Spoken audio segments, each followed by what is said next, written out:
At 5:23 a.m. on the morning of April 16, 1945, First Lieutenant Klaus Steiner stood beside his 88mm flak battery at the Seelow Heights and watched as 20,000 Soviet soldiers advanced through the fog toward his position. 29 years old, a former mathematics teacher, 11 months as a flak officer, he had zero conventional solutions for the problem that was about to overrun the entire Eastern Front. The Red Army had massed 2.5 million soldiers, 6,250 tanks, and 41,600 artillery pieces for Operation Berlin.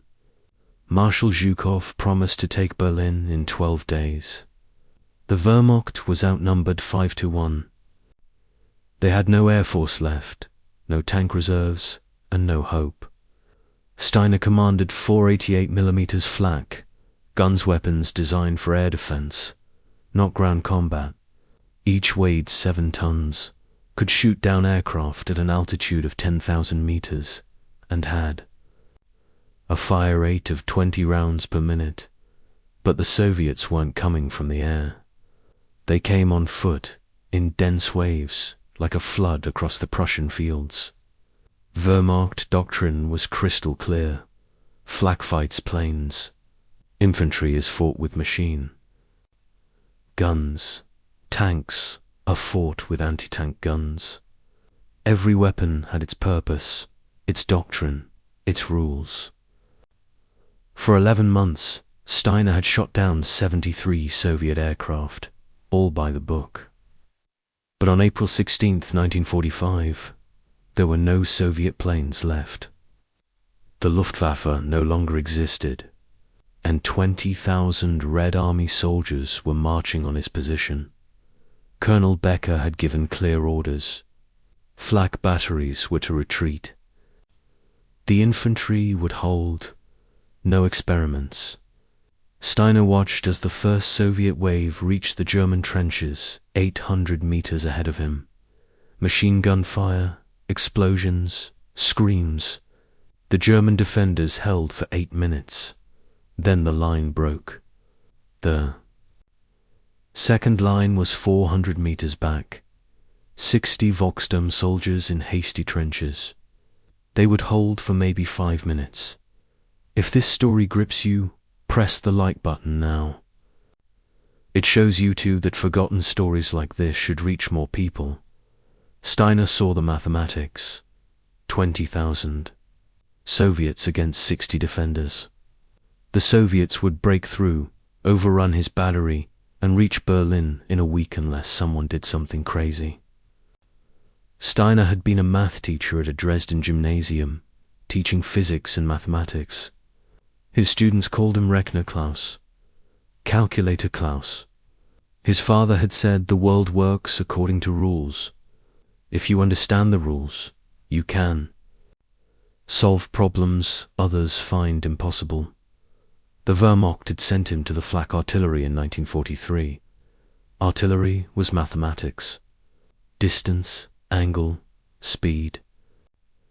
Steiner's calculations were precise. His guns hit targets that others missed. Now he faced a doctrinal problem. What do you do with flak when there are no planes, but 20,000 enemy soldiers are on the ground? The official answer: retreat, preserve. The weapons: survive. Steiner thought differently. The 88mm flak was a precision instrument that fired 9-kilogram shells at 840 meters per second. Each could pierce tank armor or destroy buildings. 4 guns meant 80 rounds per minute, tatty explosions over a crowded battlefield. Soviet tactics relied on dense infantry waves, 50 meters apart, shoulder to shoulder. It had worked at Stalingrad, Kursk, and Warsaw, overwhelmed through mass. But this tactic had a weakness. Dense formations are perfect artillery targets. One 88mm fragmentation shell in a dense formation kills 8 to 12 soldiers via shrapnel at 80 rounds per minute. That's 640 to 960 deaths per minute. The math was brutal but clear. Steiner's problem wasn't mathematical, it was doctrinal. Wehrmacht. Regulations forbade the use of flak against ground targets without permission. Becker had ordered a retreat. If Steiner ignored it, he risked a court-martial. If he obeyed, 1,000 Soviets would kill 200 Germans.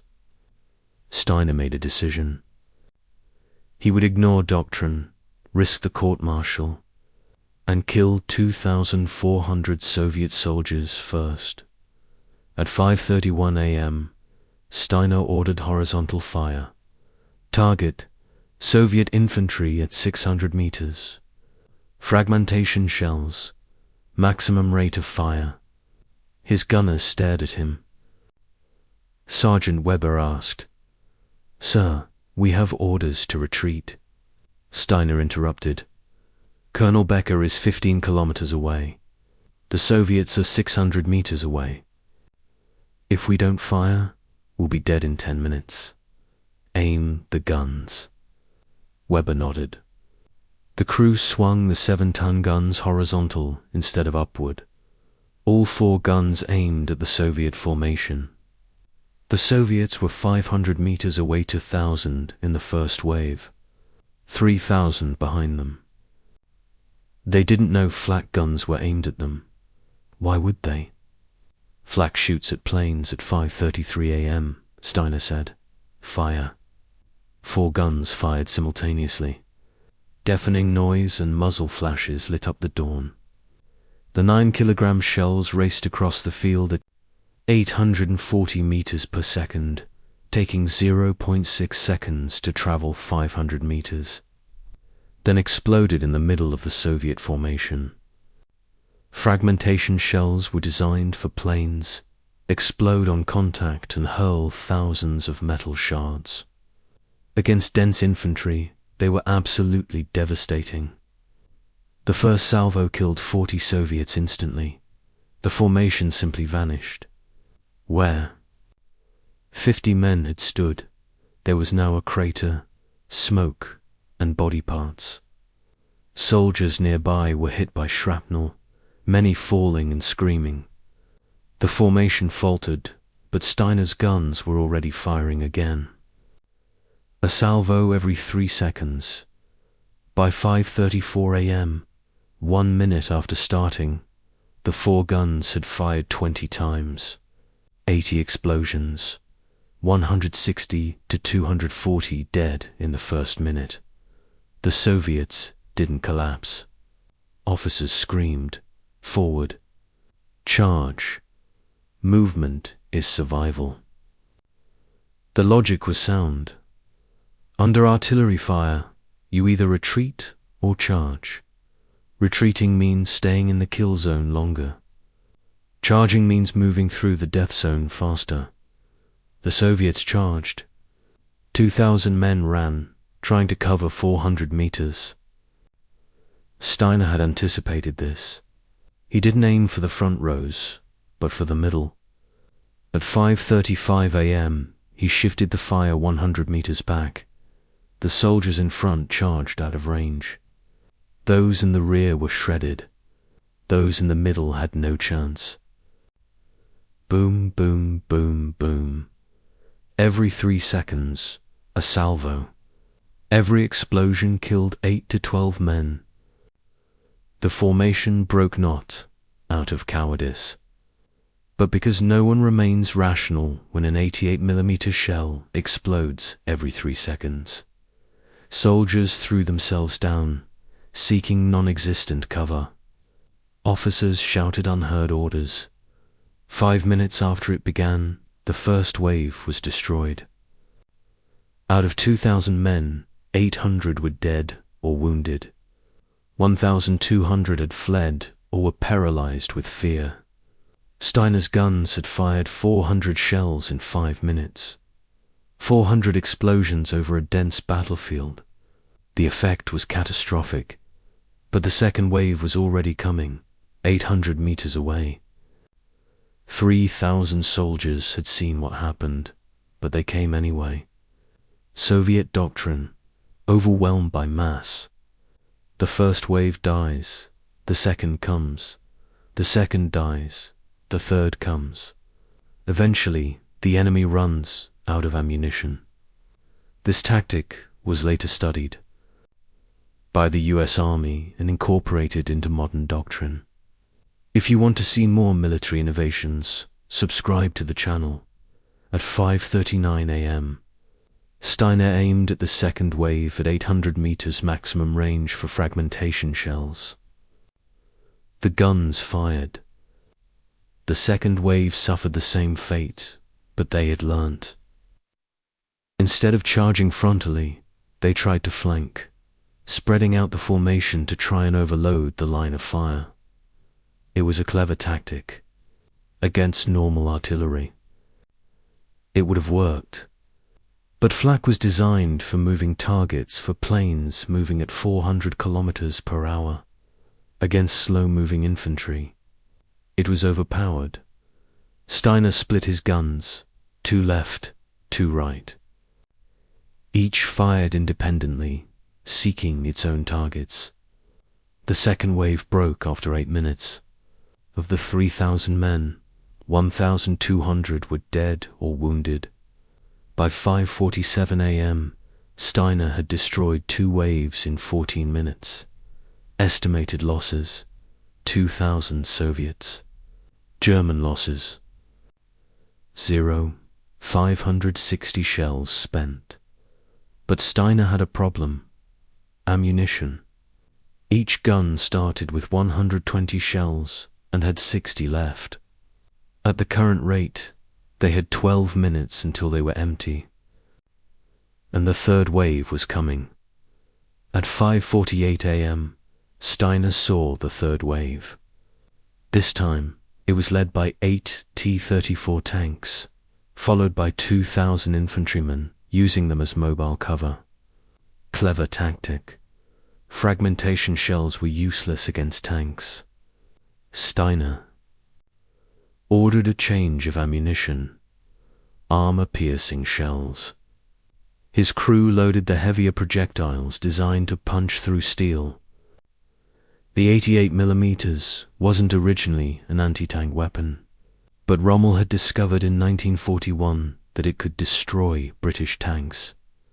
At 5:50 a.m., the guns opened fire on the tanks. The first exploded on the first hit.